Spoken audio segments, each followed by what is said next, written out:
இன்றைக்கும் தலைப்புச் செய்திகளில் பிரதானமான இடம் பிடிச்சிருக்கிறவர் தான் பிவித்ரு ஹெலோருமே கட்சியினுடைய தலைவர் உதயகம்மன் பில. சுரேஷ் சலையினுடைய லேப்டாப் ஃபோன்ட பாஸ்வேர்டு சிஏடிகேன்னு கொடுக்கப்படக்கூடாதுன்றதுக்கான 4 விளக்கங்கள் சொல்லப்பட்டிருக்கு. முதலாவது, நீதிமன்றத்துக்கு அதிகாரம் கிடையாதாம். ஒரு சந்தேக நபர் கைது செய்யப்பட்டு விசாரிக்கப்படுறாருன்றதுக்காக விசாரணைக்கு ஒத்துழைப்பு கொடுக்கணும்னு சொல்லி நீதிமன்றம் கடைசி வரைக்கும் சொல்ல முடியாது. ஒரு நபர் அடையாள அணிவகுப்புக்கு உட்படுத்தப்படலாம்ன்றதை பற்றி மட்டும்தான் நீதிமன்றம் விசாரணைக்கு ஒத்துழைக்கிற மாதிரியான உத்தரவை பிறப்பிக்க முடியும். இதை தாண்டி ஒரு சந்தேக நபர் விசாரணைக்கு ஒத்துழைக்கணும்னு சொல்லி தண்டனை சட்டக்கோவைக்கு அமைய எந்த ஒரு இடத்திலையும் இலங்கையினுடைய சட்டத்தில் அந்த மாதிரி குறிப்பிடப்படவில்லை. நீதிமன்றத்துக்கு அதிகாரமே கிடையாது என்று சொல்லி உதயகம்மன் பில குறிப்பிட்டார். நீதிமன்றத்தினுடைய உத்தரவை நாங்கள் விமர்சிக்கல, ஆனாலும் அதனோட உடன்பட முடியாது, இணங்க முடியாது, நாங்கள் அதுக்கு மதிப்பு கொடுக்கிறோம், ஆனாலும் அந்த உத்தரவோட இணங்க முடியாது என்று சொல்லி அந்த வார்த்தை உதயகம்மன் பில திரும்ப திரும்ப இன்னைக்கு பயன்படுத்தினதை பார்க்க முடிஞ்சது. என்று சொன்னால் நீதிமன்ற அவதூறு என்ற சிக்கலுக்குள்ள போகக்கூடாது என்ற அடிப்படையில் அந்த உத்தரவை மதிக்கிறோம், ஆனாலும் அதோட இணங்க முடியாது, அதுக்கான காரணம் இதுதான் என்ற மாதிரி முதலாவது விளக்கத்தை கொடுத்திருக்கிறார். இரண்டாவது, விசாரணை செய்கிற தரப்பா இருக்கலாம், இல்லாட்டி அரசாங்கமா இருக்கலாம், ஒரு சந்தேக நபர் கைது செய்யப்பட்டதுக்கு பிறகு அவருக்கு கடைசி வரைக்கும் அழுத்தம் எடுக்க முடியாது, மிரட்ட முடியாது, சலுகைகளை கொடுக்க முடியாது. நாங்க இந்த லேப்டாப்ட பாஸ்வேர்டை நீங்க தருவீங்களா இருந்தா உங்களுக்கு தடுப்பு காவல் உத்தரவு கிடைக்காது, இல்லாட்டி நீங்க பிணை கோரி நீதிமன்றத்தில் ஒரு சமர்ப்பணத்தை செய்யற நேரத்தில் அதுக்கு நாங்க எதிர்ப்பு தெரிவிக்காம இருப்போம், இல்லாட்டி உங்களுக்கு பிணை கிடைக்கும் என்ற மாதிரியான ஒரு விஷயத்தை சலுகையா சொல்ல முடியாது. நீ பாஸ்வேர்டை தராட்டி எலிக்கடிக்கு மத்தியில தடுத்து வைக்கப்படுற மாதிரியான நிலைமை தான் எதிர்வரும் நாட்களையும் இருக்கும்னு சொல்லி அழுத்தம் எடுக்கிறது, மிரட்டுறது அரசாங்கம் அந்த மாதிரி செய்ய முடியாது என்று இரண்டாவது காரணத்தை குறிப்பிட்டார். வெளிநாடுகளை பொறுத்த வரைக்கும் ஒரு சந்தேக நபர் கைது செய்யப்பட்டதுக்கு பிறகு அவர் கதைக்கிற வார்த்தைகள் கூட, அவர் மௌனமா இருக்கிறதுக்கு கூட சந்தர்ப்பம் இருக்காம். அந்த இலங்கையில அடிச்சு மிரட்டி அதை எப்படி உண்மையை வெளியில் எடுக்கிறதுன்ற மாதிரி தான் விசாரணைகள் நடத்தப்படும், சட்டத்துக்கு அமைய இது பிழையானது என்ற மாதிரி இரண்டாவது காரணத்தை அவர் குறிப்பிட்டிருக்கிறாரு. மூன்றாவது, இன்னும் கொஞ்சம் வித்தியாசமான விஷயத்தை சொல்றாரு. அவர் ஒரு புலனாய்வு பிரிவினுடைய தலைவராக இருந்தவர். புலனாய்வு தகவல்கள் ஓய்வு பெற்றதுக்கு பிறகு அரசாங்கத்துக்கு இல்லாட்டி புலனாய்வு பிரிவுக்கு முற்றுமுழுதாக ஒப்படைக்கப்படணும் என்ற கருத்தோட கம்மன் பில உடன்படுறாராம். ஆனா புலனாய்வு பிரிவினுடைய தலைவர் மிக முக்கியமான ஒரு புலனாய்வாளராக இருந்தவர். அதுவும் போர் நடந்த காலகட்டத்தில் புலனாய்வாளராக இருந்த ஒரு நபருக்கு எக்கச்சக்கமான தொடர்புகள் இருந்திருக்குமாம். அரசாங்கத்துக்கு மறைக்கிற மாதிரியான புலனாய்வாளர்கள் யார் இவரோட தொடர்பில் இருந்தாங்கன்ற ஒரு கேள்வியும் இதுக்கு பின்னால் இருக்கு. அப்படியா இருந்தாலும் இந்த விஷயத்தையும் நாலாவது காரணமா உதயகம்மன் பில குறிப்பிட்டிருக்கிறாரு. மூன்றாவது காரணமா குறிப்பிட்டிருக்கிறாரு.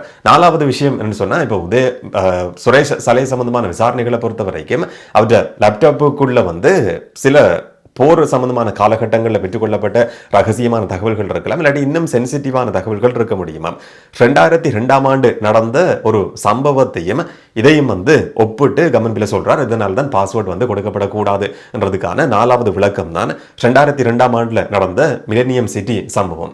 மிலேனியம் சிட்டி என்று சொல்லப்பட்ட அத்துருகிரிய பிரதேசத்தில் ஒரு வீடு சுற்றி வளைக்கப்பட்டிருந்தது. அந்த வீட்டுக்குள்ள இருந்தவர்கள் இராணுவ புலனாய்வாளர்கள் என்றது பிறகு கண்டுபிடிக்கப்பட்டிருந்தது.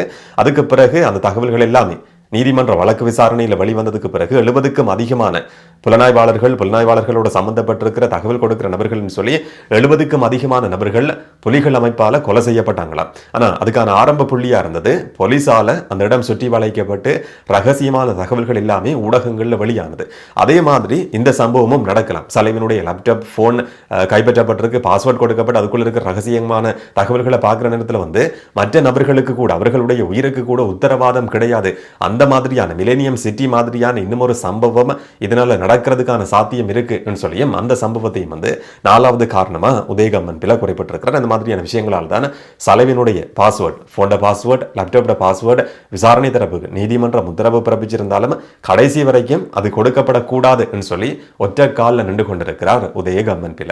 இப்போ உதயகம்மன் பிளவுக்கும் இந்த லேப்டாப் போனுக்கும் இடையில இருக்கிற அவ்வளவு நெருக்கமான தொடர்பு என்னன்றதுதான் எல்லாருக்குமே இந்த பார்க்குற நேரத்தில் எல்லாருக்கும் இருக்கிற ஒரு கேள்வி. ஒரு லேப்டாப்ல ஒரு போன்ட பாஸ்வேர்டை கோட்ஸ் ஓட பண்ணிருக்கு கொடுக்க சொல்லி இதை பற்றி விசாரிக்க போறது சிஐடி. அப்படி இருந்தும் கூட கம்மன் பில பொது வழியில் அந்த பாஸ்வேர்ட் கொடுக்கப்படக்கூடாதுன்னு சொல்லி திரும்ப திரும்ப சொல்லி கொண்டிருக்கிறாருன்னு சொன்னா அதுக்கு பின்னால இவருக்கு இருக்கிற தொடர்பு என்னன்ற மாதிரியான ஒரு கேள்வி, ஒரு சந்தேகமும் இருக்கு. உதயகம்மன் பில இந்த ஊடக சந்திப்புல இன்னைக்கு ஒரு வார்த்தையை பயன்படுத்துறார். ஹனி ட்ராப் என்ற வார்த்தை பெண்களை பயன்படுத்தி கொண்டு எப்படி புலனாய்வு நடவடிக்கைகள் முன்னெடுக்கப்படும், சில நபர்கள்ட்ட இருந்து ரகசியமான தகவல்களை பெற்றுக்கொள்றதுக்கு பெண்கள் பயன்படுத்தப்படுறது இலங்கையில் மட்டுமில்லை, சர்வதேச அளவில் இந்த மாதிரியான நிறைய சம்பவங்களை படங்களில் பார்த்துருக்கிறோம். உண்மையான சம்பவங்களையும் நாங்கள் கேள்விப்பட்டிருக்கிறோம். மொசாட் வரைக்கும் இந்த மாதிரியான சம்பவங்கள் பெண்கள் பயன்படுத்தப்படுற ஹனி ட்ரப்ன்றது பிரபலமானது. அந்த மாதிரியான ஒரு விஷயத்தை பற்றி உதயகம்மன் பிள்ளை ஒரு இடத்துல கதைச்சு கொண்டு போற நேரத்தில் அப்படியே சொல்லிக் கொண்டு போனதை பார்க்க முடிஞ்சுது. இலங்கையினுடைய அரசியல்வாதிகள் சம்பந்தப்பட்டிருக்கிற ஏதாவது ஒரு மர்மம் ரகசியம் அவருடைய லேப்டாப்ல இருக்கு, விசாரணை என்ற பேர்ல சிஏடி அதை பார்க்குற நேரத்தில் எல்லாமே வெளிச்சத்துக்கு வந்துடும் சொல்லி நடுங்கிறதுக்கு ஆரம்பிச்சிருக்கிறாரா என்ற மாதிரியும் ஒரு பக்கம் ஒரு விமர்சனமா ஒரு சந்தேகமாக தான் பார்க்க வேண்டியிருக்கு. இந்த மாதிரி துள்ளி குதிக்கிறாருன்னு சொன்னா நீதிமன்றம் உத்தரவு பிறப்பிச்சதுக்கு பிறகும் இந்த மாதிரி வந்து சொல்றாருன்னு சொன்னா அதுக்கு பின்னால வேற ஏதாவது காரணம் இருக்குமான்னு சொல்லி யோசிக்க வேண்டியிருக்கு. அவரோட மொழியில அவர் சொல்ற அந்த விஷயத்தை பார்க்குற நேரத்தில் சில நேரங்கள் அந்த மாதிரியான போட்டோஸ் வீடியோஸ் இருக்கலாம் என்ற மாதிரி நாங்கள் ஒரு விமர்சனத்தை இல்லாட்டி ஒரு சந்தேகத்தையும் முன்வைக்க முடியும்.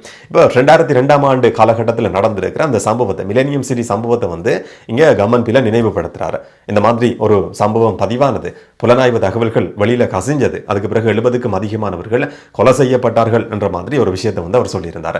அந்த காலகட்டம் என்றது வேற ஒரு யுத்தம் நடந்த காலகட்டம். ஆனா இந்த சம்பவத்தையும் அதையும் வந்து கடைசி வரைக்கும் ஒப்பிட முடியாதுன்னு சொன்னா, அந்த சுற்றி வளைப்பு நடத்தப்பட்டது ஒரு போலீஸ் அதிகாரியினுடைய தலைமையில.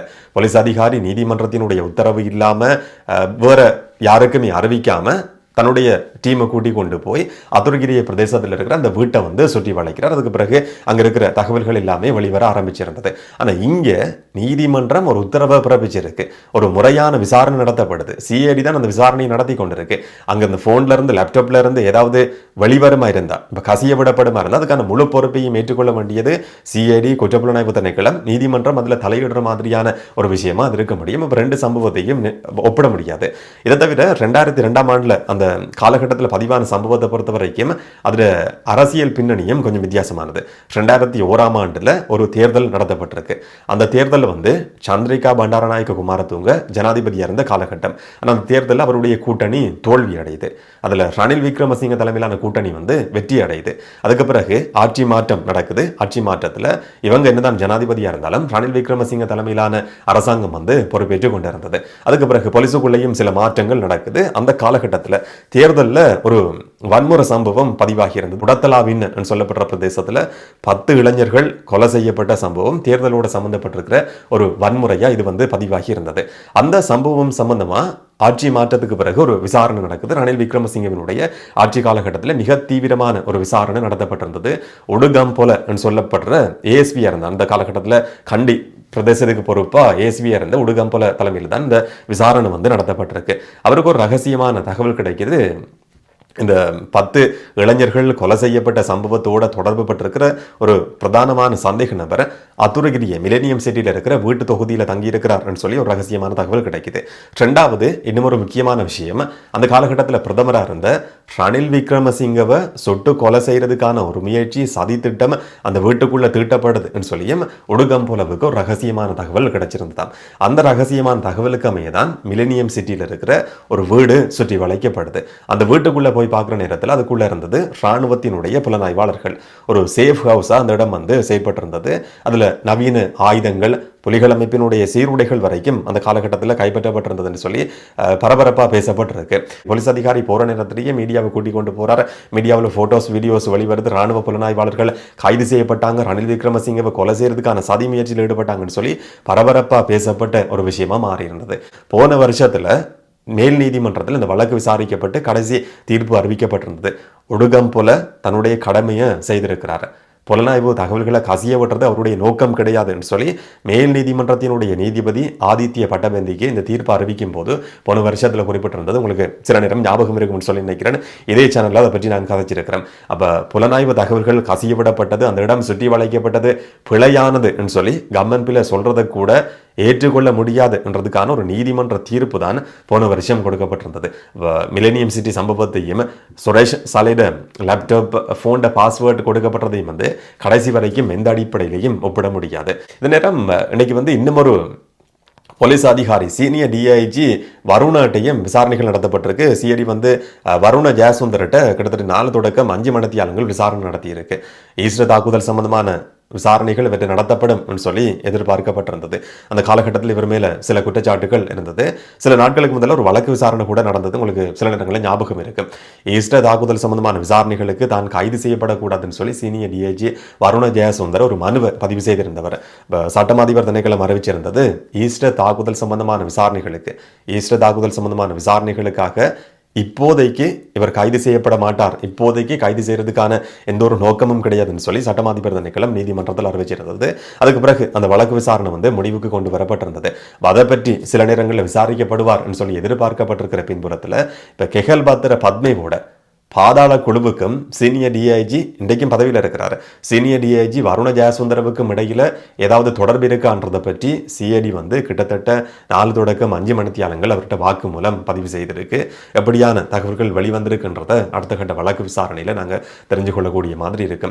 கெஹல்பத்ர பத்மி குழுவோட சம்பந்தப்பட்டிருக்கிற கமாண்டோ சலிந்த் இன்றைக்கு வழக்கு விசாரணைக்குன்னு சொல்லி ஆன்லைன் மூலமா முன்னிலைப்படுத்தப்பட்டிருக்கிறார். 16ஆம் தேதி வரைக்கும் விளக்கமறியலில் வைக்கப்படணும்னு சொல்லியும் நீதிமன்றம் ஒரு உத்தரவை பிறப்பிச்சிருக்கு. கெஹல்பத்ர பத்மி குழுவோட சம்பந்தப்பட்டிருக்கிறவர்கள் இராணுவத்திலிருந்து தப்பியோடினவர்கள் இல்லாட்டி விலகி போன நபர்கள் என்ற மாதிரி இதுக்கு முதல்ல பேசப்பட்டிருந்தது.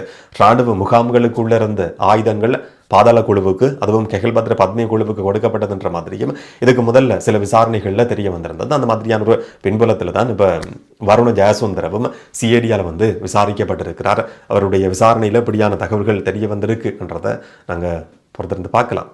இதை பற்றி நீங்க என்ன நினைக்கிறீங்கன்றதை கமெண்ட்ல சொல்லுங்க. நாளைக்கு நாங்கள் இன்னும் ஒரு வீடியோவில் சந்திக்கலாம். வணக்கம்.